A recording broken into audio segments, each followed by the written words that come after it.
Hello guys, कैसे हैं आप सभी। उम्मीद है आप सभी की तैयारी अच्छी चल रही होगी। और अभी आप सबके सामने बहुत important exam PGT economics exam है और असिस्टेंट प्रोफेसर एग्ज़ाम भी है।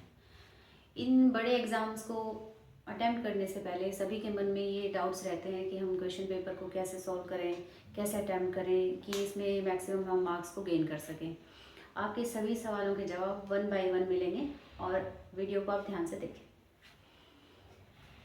ये जो पेपर है वो 150 मार्क्स का होगा और इसके लिए टाइम लिमिट है आपके पास 3 घंटे। यानी आपके पास टोटल 180 मिनट हैं और जिसमें आपको 10 क्वेश्चन सॉल्व करने हैं। अगर आप इनको डिवाइड करें तो पर क्वेश्चन आपको 18 मिनट्स मिल जाते हैं। 18 मिनट्स पूरे हमें नहीं मिलेंगे क्योंकि बहुत सारे काम एग्ज़ाम के दौरान, जैसे कि OMR को फिल करना है या फिर रोल नंबर लिखना है, बहुत सारी चीज़ें जो हमें करनी पड़ती हैं। तो कुल मिलाकर हम इसमें से अगर 10 मिनट भी माइनस कर दें तो 170 मिनट्स हमारे पास बचते हैं और 170 मिनट में हम 10 क्वेश्चन को 17 मिनट्स के अकॉर्डिंग सॉल्व कर सकते हैं। अब देखो इस क्वेश्चन पेपर को हम कैसे क्रैक करें और किस तरह से हम इसको सॉल्व करें। सबसे पहले हाउ मच टू राइट, सबका पहला सवाल यही मिलता है कि क्वेश्चन पेपर में कितना लिखें। 10 मार्क्स का क्वेश्चन है, ऑलमोस्ट 150 वर्ड्स इसकी लिमिट होती है, या क्वेश्चन पेपर में मेंशन होता है कि आपको कितने वर्ड्स लिखने हैं। तो जिस तरह से आप लिखते हैं पर लाइन अपने वर्ड्स को काउंट करके रखें कि आपने इसमें कितने वर्ड्स लिखे हैं और जो लिमिट दी हुई है उसी के अंदर पेपर को, अपने क्वेश्चन को कंप्लीट करने की कोशिश करें। दूसरा जो मेन क्वेश्चन है सभी के मन में ये है, how to write. How to write का मतलब ये है कि हम किस तरीके से उसको लिखें, आपका वे ऑफ राइटिंग कैसा होना चाहिए। कोशिश करें कि हैंडराइटिंग अच्छी हो और जो कंटेंट पूछा गया है उसी को लिखें। तीसरा जो मेन क्वेश्चन है वो है how to get 10 by 10 in question. मैंने देखा है कि बहुत सारे एस्पिरेंट्स के मन में ये चल रहा होता है कि क्वेश्चन में 10 बाई 10 हमें एग्जामिनर कैसे देते।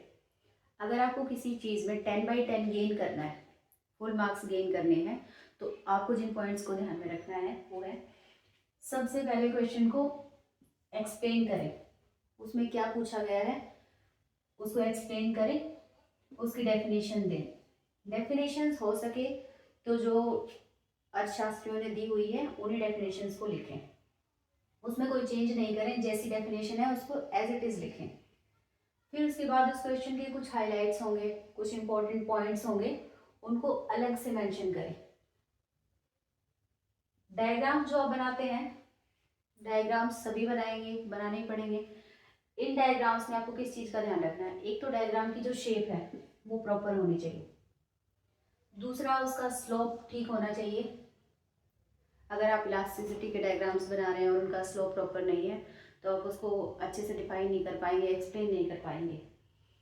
फिर जो क्वेश्चन के इंपॉर्टेंट पॉइंट्स हैं या डायग्राम पर जो इंपॉर्टेंट पॉइंट्स हैं उनको मार्क करें अच्छे से। लास्ट में क्वेश्चन की मोस्ट इम्पॉर्टेंट जो चीज़ है वो है उसका कंक्लूजन। आपसे जो भी सवाल पूछा जाता है आप उसका एक कंक्लूजन निकालें कि इस सवाल में हमसे क्या पूछा गया था और उसका निष्कर्ष देते हुए उस सवाल को वहाँ पर ख़त्म करें।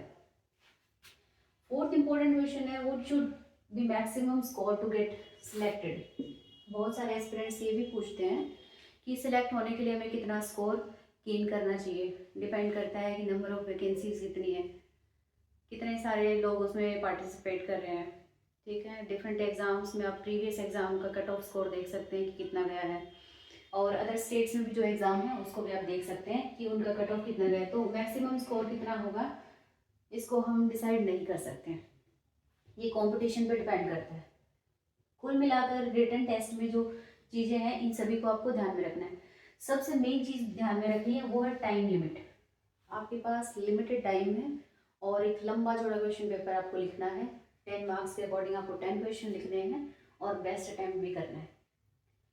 ध्यान रहे कि आप क्वेश्चन में सिर्फ रेलिवेंट मटेरियल ही लिखें। रेलिवेंट मटेरियल का मतलब ये है कि एग्जामिनर जो हमारा क्वेश्चन पेपर चेक करने वाला है वो बेवकूफ़ नहीं है। कोई भी चीज़ें जो उससे जुड़ी हुई नहीं है क्वेश्चन में तो उनको ना ही लिखें। सबसे बड़ी बात, डू नॉट पैनिक। कई बार क्वेश्चन पेपर ऐसा होता है कि उसको देखने के बाद हमें लगता है कि हमें इसमें कुछ नहीं आता, इसको हम कैसे करें, क्योंकि सवाल इस तरह से डिज़ाइन किए हुए होते हैं कि उनको हम डिसाइड नहीं कर पाते कि उन सवालों में हम कैसे जवाब दें, कहाँ से शुरू करें। इसलिए ऐसे सवाल देखकर पैनिक नहीं हो। करना क्या है आपको, सवाल को 1 बार, 2 बार, 3 बार, जितनी बार मन करे उतनी बार पढ़ें और फिर अच्छे से उसका आंसर दें। Last but not the least, give 100%। आप अपना 100% देने की कोशिश करें, तब ये जो आपका एग्ज़ाम है ये सक्सेसफुल रहेगा।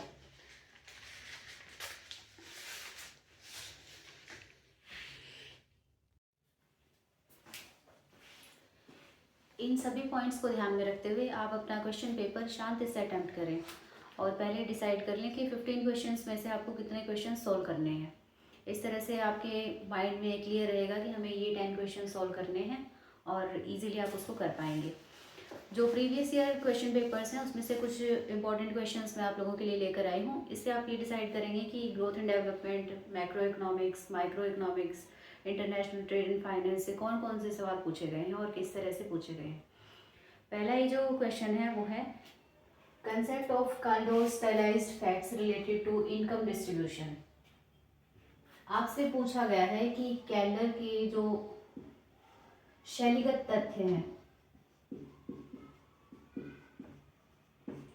ये जो स्टाइलाइज्ड फैक्ट्स दिया हुआ है वर्ड, इसका मीनिंग है शैलीगत तथ्य। कैल्डर की थ्योरी 1961 में तब आई थी जब इकोनॉमिक ग्रोथ पर एक डिबेट चल रहा था। तब इन्होंने पूंजीवादी अर्थव्यवस्थाओं में ग्रोथ कैसे होती है, कौन से फैक्टर्स इसकी ग्रोथ रेट को डिसाइड करते हैं और कौन कौन से फैक्टर्स को इनकम डिस्ट्रीब्यूशन होता है, ये डिसाइड इस थ्योरी में किया गया है। इसके जो मेन पॉइंट्स हैं इस थ्योरी में आपको क्या क्या एक्सप्लेन करना है। ग्रोथ रेट, वृद्धि की दर क्या होनी चाहिए,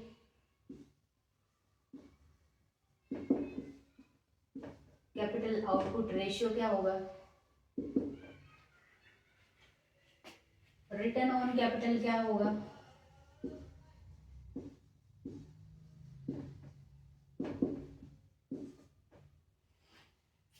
और कैपिटल एंड लेबर शेयर क्या होगा।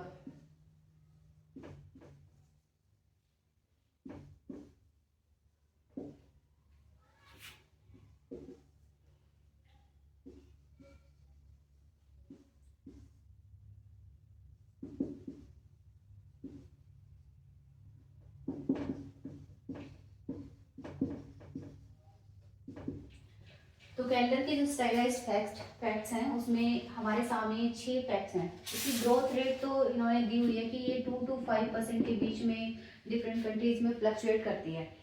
इस क्वेश्चन में आपको ध्यान रखना है कि ये एक्सप्लेन करना है कि ये फैक्ट्स कौन से हैं और इनकम का डिस्ट्रीब्यूशन इन फैक्ट्स में, ये जो पॉइंट्स हैं इनमें इनकम कैसे डिस्ट्रीब्यूट होती है।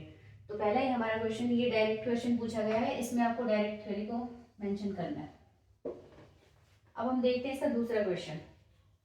दूसरा क्वेश्चन है define tax elasticity.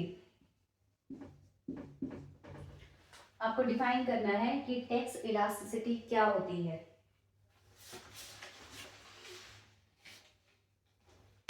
It's main implications for revenue generation.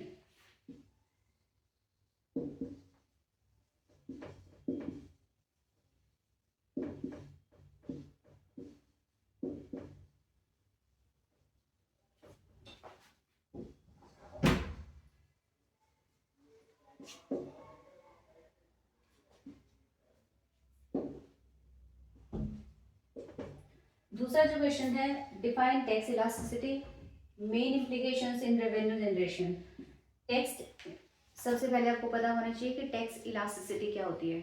Tax elasticity हमें बताती है कि जब हम टैक्स में रेट्स में चेंज करते हैं तो उससे हमारा जो रेवेन्यू है डायरेक्टली किस तरह से चेंज होता है।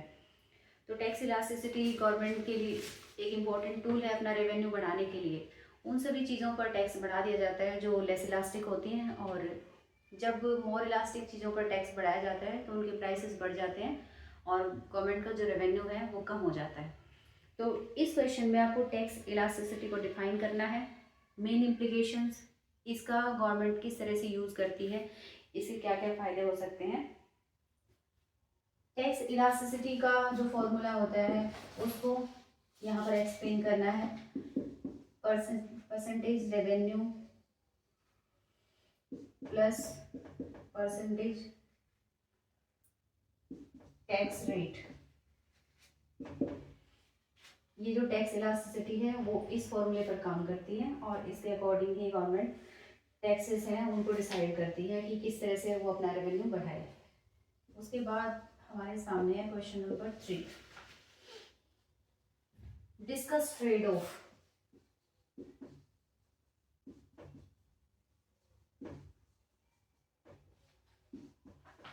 ट्रेड ऑफ को डिस्कस करना है।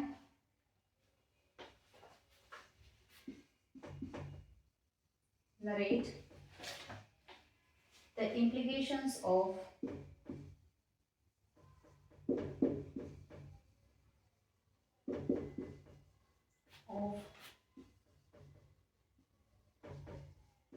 choosing tariff over quotas and vice versa.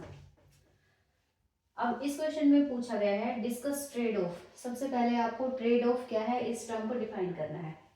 Narrate the implications of choosing tariff over quotas.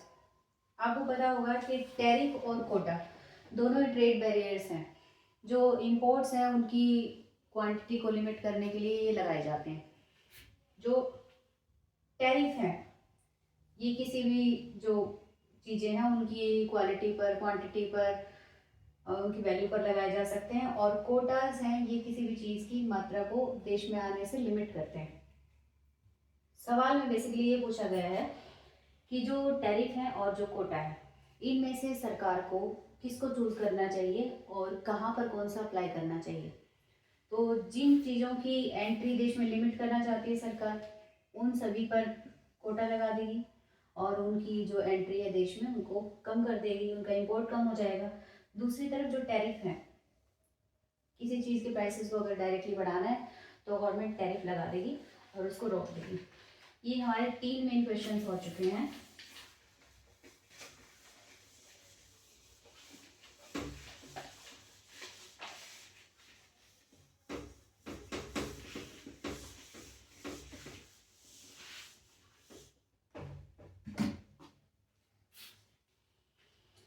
चौथा जो क्वेश्चन है वो है what are the factors that determine the accumulation and distribution of human capital in society.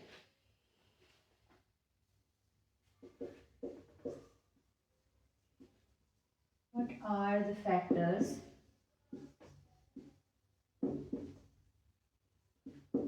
that determine the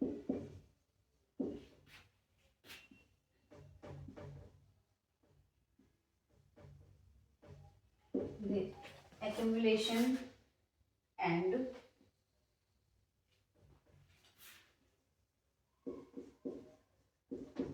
distribution of human capital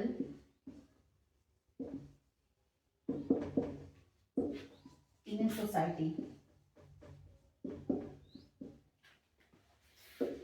जो third question है human capital के बारे में है। सबसे पहले डिफाइन ह्यूमन कैपिटल।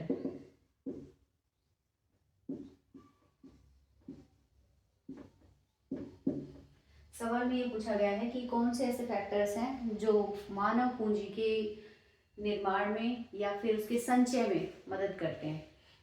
कौन कौन से ऐसे फैक्टर्स हैं जो ह्यूमन कैपिटल को डिसाइड करते हैं। जो ह्यूमन कैपिटल है सबसे पहले आपको इसकी डेफिनेशन लिखनी है। उसके बाद बताने हैं कि फैक्टर्स कौन से ऐसे फैक्टर्स हैं जिससे हम मानवीय पूंजी का संचय कर सकते हैं। क्या क्या हो सकते हैं इसमें, एजुकेशन, जॉब ट्रेनिंग,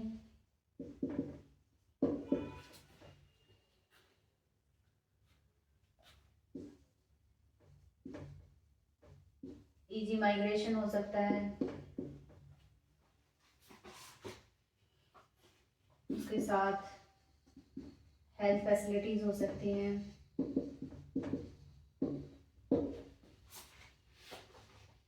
आप सभी को पता होगा कि किसी भी इकोनॉमी की ग्रोथ में जो ह्यूमन कैपिटल है वो मेन फैक्टर है। तो आपको इस क्वेश्चन में मेनली ये बताना है कि कौन से फैक्टर्स डिसाइड करेंगे कि हमारे पास ह्यूमन कैपिटल होगा और ह्यूमन कैपिटल का संचय या इसमें वृद्धि कैसे की जा सकती है। तो बहुत सारे ऐसे फैक्टर्स होते हैं जो इंडियन इकोनॉमी में हम पढ़ते हैं कि ह्यूमन कैपिटल की ग्रोथ और डेवलपमेंट कैसे किया जाए। इसके लिए गवर्नमेंट बहुत सारी रिसर्च एंड डेवलपमेंट करती है, एजुकेशन पर खर्च करती है, पब्लिक हेल्थ पर खर्च करती है। ये सभी जो ह्यूमन कैपिटल है इसकी डेवलपमेंट का पार्ट है। उसके बाद फिफ्थ क्वेश्चन है हमारे पास, and a monopolist has no supply curve.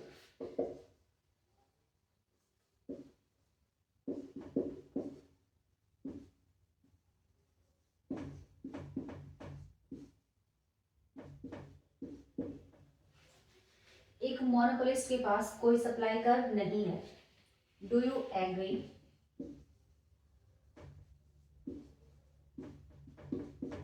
with the statement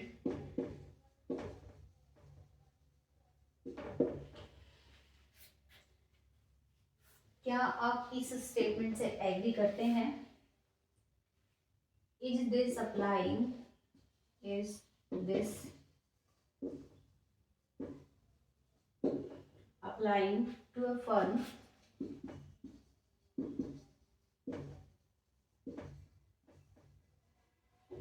under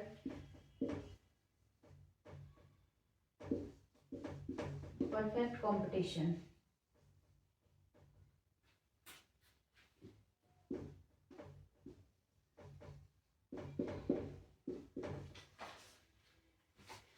next question है, a monopolist has no supply curve. Do you agree with the statement in this? Is this applying to a firm under perfect competition as well? क्या यही बात जो monopolist के पास supply curve नहीं है, क्या यही चीज परफेक्ट कंपटीशन में किसी फर्म के ऊपर अप्लाई होती है? सबसे पहले आपको देखना है कि मोनोपोलिस्ट, इसकी डेफिनेशन लिखेंगे कि मोनोपोली क्या होती है। ठीक है, मोनोपोली में क्या क्या फीचर्स होते हैं, ये फीचर से बता देंगे कि सप्लाई कर्व कैसा होगा कैसा नहीं होगा। क्योंकि जो मोनोपोलिस्ट होता है उसका कोई सप्लाई कर्व बेसिकली डिफाइंड होता ही नहीं है। इसकी क्वांटिटी सॉल्ट में और इसके प्राइसेस में कोई रिलेशन नहीं पाया जाता, क्योंकि ये दोनों ही चीज़ों को इक्वली अफेक्ट कर सकता है। जो मोनोपोलिस्ट है वो क्वांटिटी को भी कंट्रोल कर सकता है और प्राइस को भी कंट्रोल कर सकता है। तो ये स्टेटमेंट ठीक है कि एक मोनोपोलिस्ट का कोई सप्लाई कर्व नहीं होता है। Do you agree with the statement in this? Is this applying to a firm under perfect competition? क्या यही चीज परफेक्ट कंपटीशन पर भी लागू होती है एक फर्म पर? तो आपको पता होना चाहिए कि परफेक्ट कंपटीशन में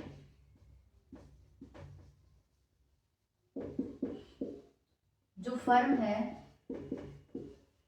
वो प्राइस टेकर है। परफेक्ट कंपटीशन में फर्म कोई भी प्राइस डिसाइड नहीं कर पाती है। जो प्राइस इंडस्ट्री के द्वारा डिसाइड किया जाता है, फर्म को उसी पर अपनी चीज़ों को सेल करना पड़ता है। और अगर कोई फर्म इस प्राइस पर नहीं बेचना चाहती है, उसमें कुछ चेंज करेगी, तो उसके लिए जो डिमांड है वो पूरी तरह से इलास्टिक होती है और ये बिल्कुल ज़ीरो हो जाती है। तो यहाँ पर आपको एक कंपैरिजन दिखाना है कि मोनोपोली के बारे में भी बताना है और इसके साथ साथ ये बताना है कि परफेक्ट कंपटीशन में एक फर्म का सप्लाई कर्व कैसा होगा। मेनली परफेक्ट कंपटीशन में जो एमसी कर्व होता है वही सप्लाई कर्व भी होता है।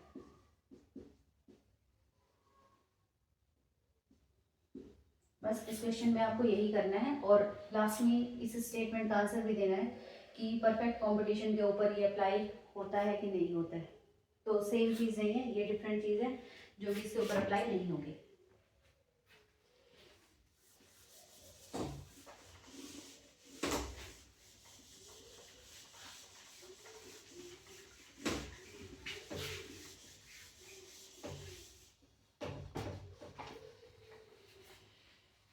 हमारे पास जो सिक्स क्वेश्चन है, how does government regulations and anti trust policies,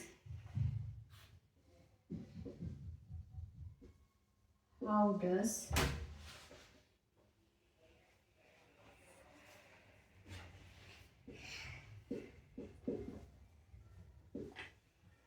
government regulations and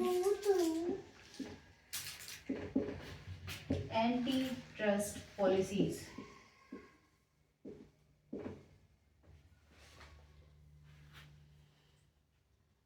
impacts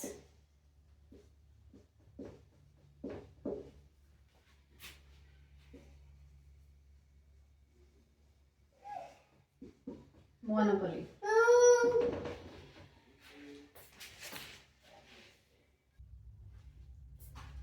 तो जो 6 क्वेश्चन है इसमें बेसिकली पूछा गया है कि जो गवर्नमेंट की जो विनियमन नीति है, रेगुलेशंस है और एंटी ट्रस्ट पॉलिसीज, अविश्वास की नीति है, वो किस तरह से मोनोपोलीज को अफेक्ट करती हैं। सबसे पहले हमें ये देखना चाहिए कि जो मोनोपोली होती है ये क्या है। मोनोपोली आप सभी को पता ही है, और मोनोपोली किस चीज पर काम करती है, ये मेनली प्रॉफिट मोटिव के लिए काम करते हैं। तो जब सब कुछ प्रॉफिट मोटिव पर आधारित होता है, सरकार को उसके बीच में अपने रेगुलेशंस को लाना पड़ता है, एंटी ट्रस्ट पॉलिसीज भी बनानी पड़ती हैं। एंटी ट्रस्ट पॉलिसीज का एक एग्जांपल हमारे देश में MRTP एक्ट भी है। फेयरली जो एंटी ट्रस्ट पॉलिसीज होती हैं, इनका मेन मकसद होता है जो कंज्यूमर राइट्स हैं उनका प्रोटेक्शन करना,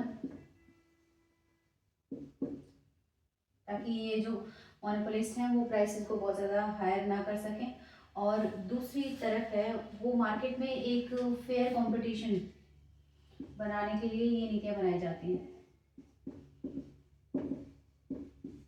बेसिकली आपसे ये पूछा गया है कि गवर्नमेंट रेगुलेशंस और एंटी ट्रस्ट पॉलिसीज हैं वो किस तरह से एक मोनोपोलिस्ट को अफेक्ट कर सकती हैं। तो गवर्नमेंट जो मोनोपोली के अगेंस्ट पॉलिसीज बनाती है उसमें बहुत सारी मोनोपोलिस्ट फर्म्स हैं, उनके मर्ज पर रोक लगा दी जाती है, उनको नेशनलाइज कर दिया जाता है, पूरा कंट्रोल गवर्नमेंट के अंडर होता है, इसलिए किसी भी तरह से इसको अफेक्ट किया जा सकता है। आपको वो सभी रूल्स और वो चीज़ें एक्सप्लेन करनी है जो गवर्नमेंट ने लगातार मोनोपोलिस्ट को कंट्रोल करने के लिए की है या फिर रूल्स बनाए हैं।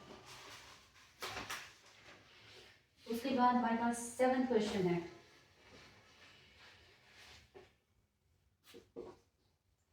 How do Pareto criterion, Hicks and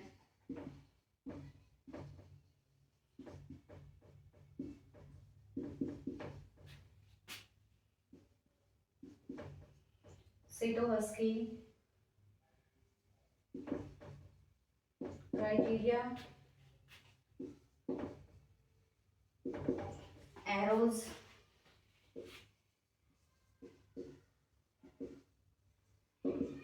impossibility theorem differ in their approaches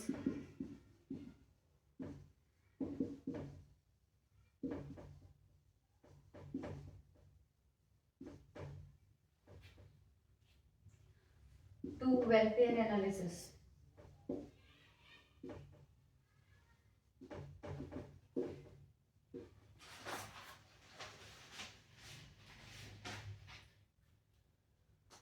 ये जो तीनों अप्रोचेस हैं ये वेलफेयर इकोनॉमिक्स का एक पार्ट है, जिसमें हम पेरेटो, हिक्स, सिटोवस्की और एरोज इम्पॉसिबिलिटी थ्योरम, ये सारी की सारी थ्योरम हम वेलफेयर इकोनॉमिक्स में पढ़ते हैं। सवाल ये है कि पेरेटो मानदंड, हिक्स और सिटोवस्की मानदंड और एरो की असंभाव्यता प्रमेय कल्याण विश्लेषण के दृष्टिकोण में कैसे भिन्न है। अब इन तीनों थ्योरम्स का सवाल के हिसाब से आपको पता होना चाहिए। जब आपको तीनों थ्योरम्स के बारे में जानकारी होगी तभी आप इसको लिख पाएंगे। तीनों ही थ्योरम्स को लिखना है, इनके बीच में कंपैरिजन करके दिखाना है, और वेलफेयर इकोनॉमिक्स में इन थ्योरम्स में सबसे इम्पोर्टेंट कौन सी है, या फिर ये जो थ्योरम्स हैं इनमें क्या डिफरेंस है, कौन सी बेटर है। इसको लिखने के लिए इस तरह के सवाल में आपको क्या करना चाहिए, जो थ्योरम्स पहले दी गई हैं उसको पहले मेंशन करें, फिर उसमें कुछ कमियां रही होंगी उनको अगली थ्योरम्स में सुधार किया गया होगा, तो इस तरह से 1 बाय 1 आप इनको अटेम्प्ट करें। इस क्वेश्चन में डायरेक्टली आपको इन सभी थ्योरम्स के बारे में बात करेंगे। क्वेश्चन नंबर 8 पर आ जाते हैं।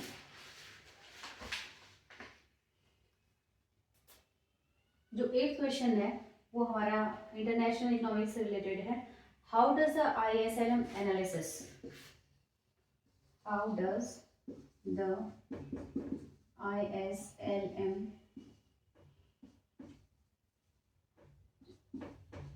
analysis help in understanding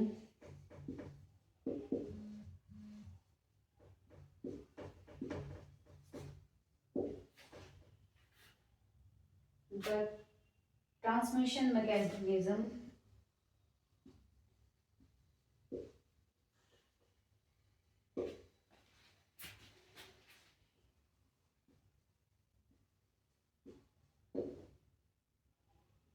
of monetary policy।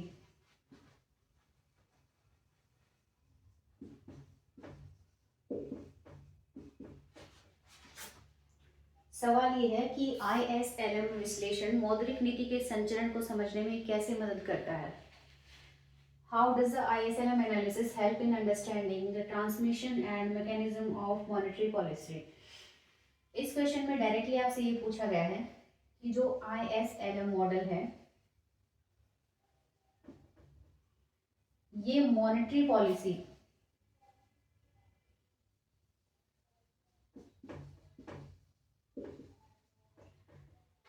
का जो इम्पैक्ट है उसको कैसे दिखाता है। जैसे कि मॉनेटरी पॉलिसी के अकॉर्डिंग आप मनी सप्लाई बढ़ा देते हैं, मनी सप्लाई बढ़ाने के बाद ISLM मॉडल में आपके जो कर्व हैं वो शिफ्ट होंगे और इससे आप इकोनॉमी में जो आउटपुट का, इंटरेस्ट रेट का डिफरेंट लेवल है उसको डिसाइड करेंगे। बेसिकली इस क्वेश्चन में आपको क्या बताना है, ये model goods market, money market, interest rate और आउटपुट सभी के बैलेंस को दिखाता है। तो इस क्वेश्चन में आपको LM कर्व को राइट में शिफ्ट करना है। जैसे कि मॉनेटरी पॉलिसी है, इसमें हम मनी सप्लाई इंक्रीज करते हैं,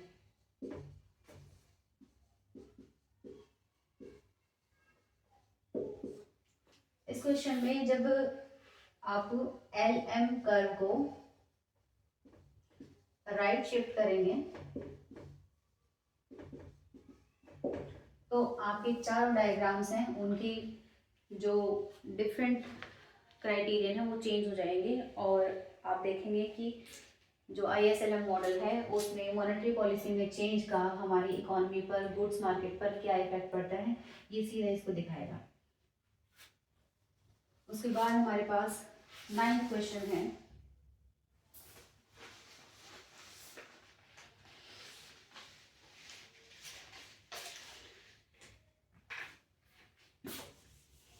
नाइन्थ क्वेश्चन है ये फिर से हमारे पास इंटरनेशनल ट्रेड एंड फाइनेंस या इंटरनेशनल इकोनॉमी से रिलेटेड ही है।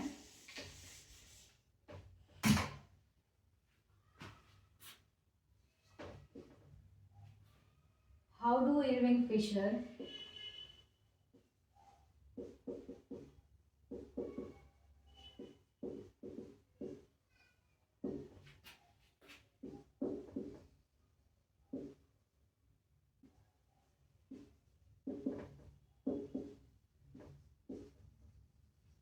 Gene Baptiste and Milton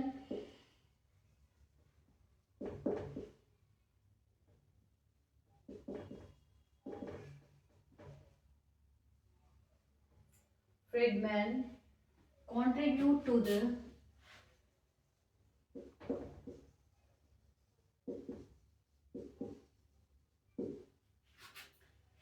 development of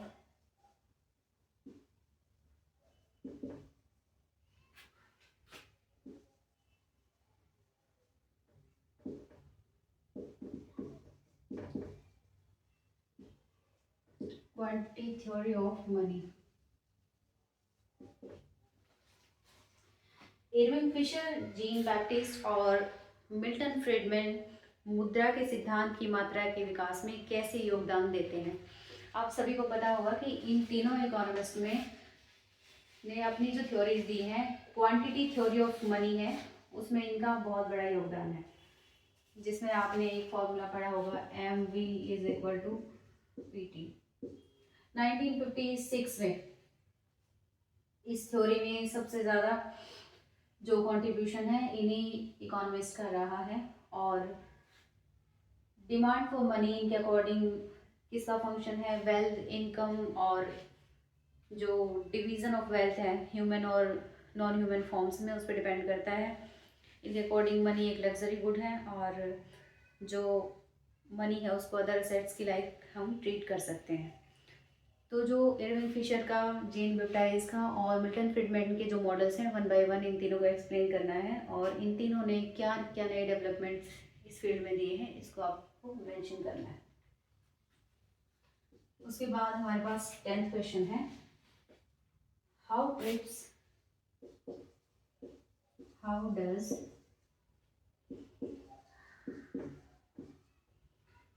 trips protect intellectual property rights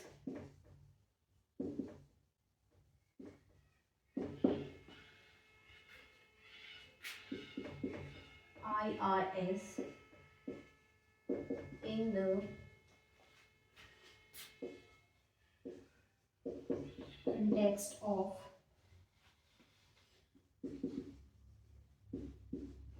international trade.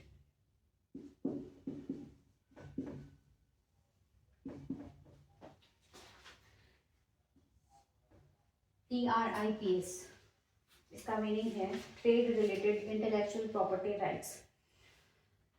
ये जो क्वेश्चन है सबसे पहले इसमें आपको WTO के बारे में बताना है, फिर उसमें TRIPS trade related intellectual property rights के बारे में क्या चीज़ें मेंशन की हुई है वो बताना है, और इंटरनेशनल ट्रेड में इसका क्या रोल है इसको एक्सप्लेन करना है।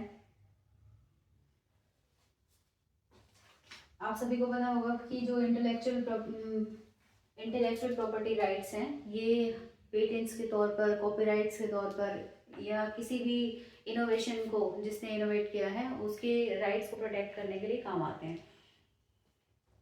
तो WTO का इसमें क्या रोल रहेगा, ट्रिप्स एंड WTO इन दोनों को आपको एक्सप्लेन करना है। बेसिकली इस क्वेश्चन में आपको ट्रिप्स को एक्सप्लेन करना है, WTO का बताना है, और ये जो राइट्स हैं इनकी क्या तो पर्पस रहा है,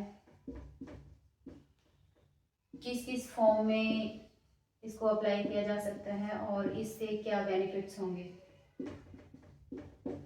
कॉपीराइट, पेटेंट्स, GI टैग सभी इसी का हिस्सा है और इनसे इंटरनेशनल ट्रेड को क्या सहायता मिली है, क्या बेनिफिट मिला है, इसको आपको एक्सप्लेन करना है। कुल मिलाकर हमारे 10 क्वेश्चंस यहाँ पर कंप्लीट हो चुके हैं। अब हम देखेंगे कि इन 10 क्वेश्चंस का जो बेसिक इंक्लिनेशन है वो किस साइड पर रहा है, कि इकोनॉमिक्स के किस पार्ट को इसमें इंक्लूड किया गया है, कौन से टॉपिक्स हैं जो मेनली पूछे गए हैं और कौन कौन से पार्ट से पूछे गए हैं। इस पेपर को हम समराइज करते हैं और देखते हैं कि किस तरह से इसमें सवाल पूछे गए हैं। इसमें पहला ही क्वेश्चन कैंडर वाला था जो कि ग्रोथ एंड डेवलपमेंट से पूछा गया है। ये फर्स्ट क्वेश्चन है, GND का पार्ट रहा है, और सेकंड क्वेश्चन है जो टैक्स इलास्टिसिटी से रिलेटेड है, पब्लिक फाइनेंस से पूछा गया है। तीसरा जो क्वेश्चन है इंटरनेशनल ट्रेड से पूछा गया है। फोर्थ क्वेश्चन है ये इंडियन इकोनॉमी से पूछा गया है। जो थर्ड क्वेश्चन था वो हमारा ट्रेड ऑफ और टैरिफ से रिलेटेड था, और फोर्थ क्वेश्चन है ये है हमारा ह्यूमन कैपिटल के रिगार्डिंग जो कि हमारा इंडियन इकोनॉमी का एक पोर्शन है। फिर उसके बाद जो फिफ्थ क्वेश्चन है वो मोनोपोलिस्ट और परफेक्ट कंपटीशन के बारे में है जो कि माइक्रो इकोनॉमिक्स से पूछा गया है। सिक्स्थ जो क्वेश्चन है वो गवर्नमेंट रेगुलेशंस और एंटी ट्रस्ट पॉलिसीज के बारे में है जो कि सेम माइक्रो इकोनॉमिक्स का ही है। इसके बाद इसमें से जो 7 क्वेश्चन है, how do the Pareto criteria Higgs, Pareto Higgs और सिटोवस्की का जो क्राइटेरिया है वो भी माइक्रो का ही पार्ट है। वेलफेयर इकोनॉमिक्स,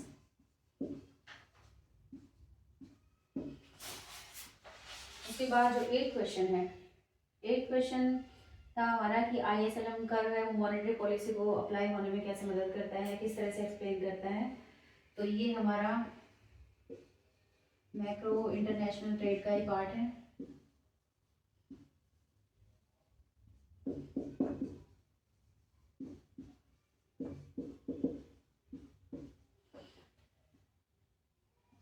उसके बाद हम देखते हैं कि हमारा 9th क्वेश्चन है वो क्वांटिटी थ्योरी ऑफ मनी से रिलेटेड था।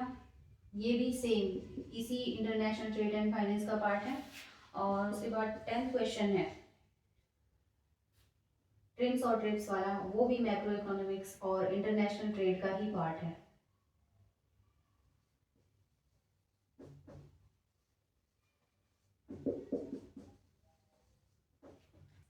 अब आप इसमें देखेंगे कि सबसे ज्यादा क्वेश्चंस कहाँ से पूछे गए हैं। इंटरनेशनल ट्रेड से 1, 2, 3 और 4। इंटरनेशनल ट्रेड से हमें पूछे गए हैं 4 सवाल, 10 में से 4 सवाल इंटरनेशनल ट्रेड एंड फाइनेंस के हैं। और ग्रोथ एंड डेवलपमेंट से हमें पूछा गया है 1 सवाल। इंडियन इकोनॉमी से पूछा गया है 1 क्वेश्चन। और माइक्रो से पूछे गए हैं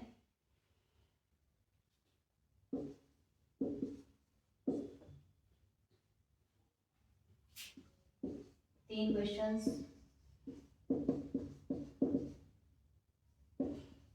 पब्लिक फाइनेंस से पूछा गया है हमें एक टैक्स वाला फाइनेंस बेसिस क्वेश्चन। और इस तरह से हमारे 10 क्वेश्चन पूरे हो चुके हैं। तो इस क्वेश्चन का जो मेन फोकस है वो माइक्रो और इंटरनेशनल ट्रेड रहा है।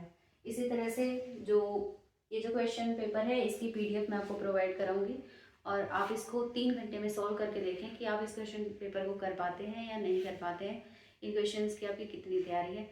वीडियो अगर आपको हेल्पफुल लगा है तो आप अपने सजेशंस ज़रूर दें। Thank you.